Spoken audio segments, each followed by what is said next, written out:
بسم اللہ الرحمن الرحیم۔ حضرت خالد بن ولید کی جناب مردی تھی۔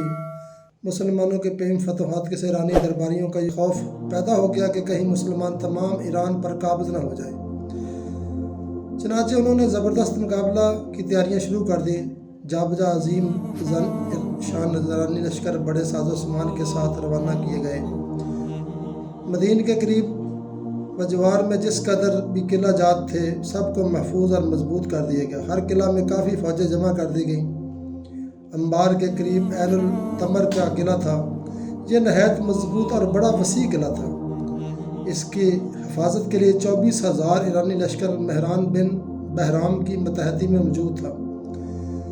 مہران نے جب سنا کہ مسلمانوں نے انبار بھی فتح کر لیا ہے تو اسے بڑا فکر ہوا۔ اس نے قرب و جوار کے عیسائی عرب قبائل کو جن میں تغلب وایات وغیرہ شامل تھے لڑائی کے لیے طلب کیا۔ چونکہ یہ سلطنت ایران کے فرمان بردار تھے اس لیے مدد کے لیے اٹھ کھڑے ہوئے۔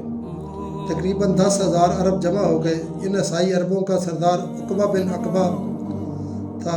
مہران کو ان عربوں کے آنے سے بڑی ڈارس محسوس ہوئی۔ اسے یہ خیال ہوا کہ جب مسلمان وہاں آئیں گے تو پہلے عربوں کو عربوں سے ٹکرایا جائے گا۔ حضرت خالد بن ولید رضی اللہ عنہ اسلامی لشکر لے کر انبار سے چلے اور قلعہ عین التمر کے سامنے جا کر مقیم ہو گئے۔ اب مہران نے اپنی ترکیب یعنی عربوں سے عربوں کو لڑانے کا عمل کا کسر شروع کر دیا۔ چنانچہ اس نے عقبہ کو بلا کر کہا، کیا تم شہرت اور ناموری عزت و عظمت شاہ ایران کے حضور میں اپنا تقرب حاصل کرنا چاہتے ہو؟ عقبہ نے کہا، کیوں نہیں؟ برا نے کہا، اس کی نہایت آسان تدبیر یہ ہے کہ تم اول اپنی جمعیت کو لے کر میدان میں نکلو اور اسلامی سپہ سالار حضرت خالد کو دعوے جنگ دو۔ جب وہ تمہارے مقابلہ میں آئے تو اسے یا تو گرفتار کر لو یا قتل کر ڈالو۔ میرا خیال ہے کہ تم حضرت خالد سے کہیں زیادہ بہادر ہو، ضرور یہ کام کر لو گے۔ عقبہ حضرت خالد رضی اللہ عنہ کے مقابلہ کا ذکر سن کر ہی سہم گیا تھا، لیکن مہران نے یہ چالاکی کی تھی کہ عقبہ سے یہ تذکرہ ایرانی عیسائی عربوں کے معزز لوگوں کے سامنے کیا تھا۔ اس کا یہ نتیجہ ہو کہ عقبہ اس تجویز کو رد نہ کر سکا، اس میں کوئی ترمیم نہ کر سکا، اس نے منظور کر لیا۔ مہران کو بڑی خوشی ہوئی۔ اس نے کہا، مجھے تمہاری بہادری کو دیکھ کر یہ یقین تھا کہ تم میری تجویز کو منظور کر لو گے، چنانچہ تم نے منظور کر لیا۔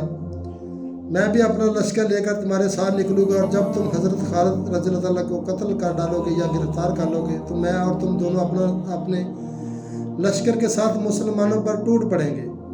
یقین ہے کہ وہ ہر مصیبت اٹھا کر بھاگ جائیں گے اور دربار ایران میں ہم دونوں کا اعزاز بڑھ جائے گا۔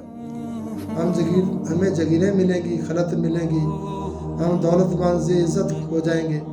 میں ضرور حضرت خالد کو گرفتار کر لوں گا، مہران نے کہا۔ پھر مسلمانوں کو آسانی سے شکست دے دوں گا۔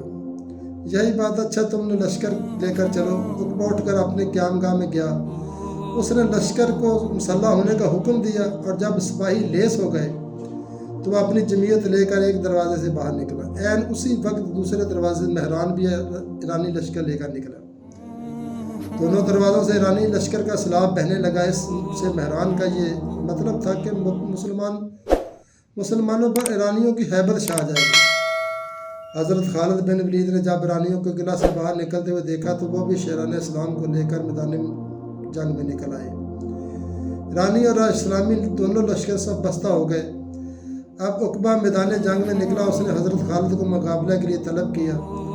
حضرت خالد بن ولید گھوڑا بڑھا کر اس کے سامنے جا پہنچے۔ عقبہ بھاری ڈول کا بڑا لمبا چوڑا شخص تھا۔ حضرت خالد گہرے بدن کے تھے۔ عقبہ کو حضرت خالد پر طمع ہوئی۔ اس نے زوردار حملہ کیا۔ حضرت خالد نے اس کا حملہ روک کر خود بھی وار کیا۔ عقبہ نے اس کا وار روک لیا۔ دونوں فتح جنگ کے ماہر تھے، دیر تک ہنر آزمائی کرتے رہے۔ عقبہ اس فکر میں تھا کہ جس طرح بھی ہو حضرت خالد کو گرفتار کر کے لے جاؤں۔ چنانچہ وہ موقع پا کر اس کی تلوار پر وار کرتا تھا تاکہ اس کی تلوار ٹوٹ جائے اور وہ آسانی سے انہیں گرفتار کر لے۔ ایک مرتبہ اس نے تلوار کا وار کیا تو اتفاق سے حضرت خالد کی تلوار اس کے ہاتھ سے چھوٹ کر گر پڑی۔ حضرت خالد نہتے ہو گیا۔ موقع تھا کہ عقبہ بے در بے حملے کر کے حضرت خالد کو مار ڈالتا یا زخمی کر دیتا، لیکن وہ انہیں گرفتار کرنے کی فکر میں تھا۔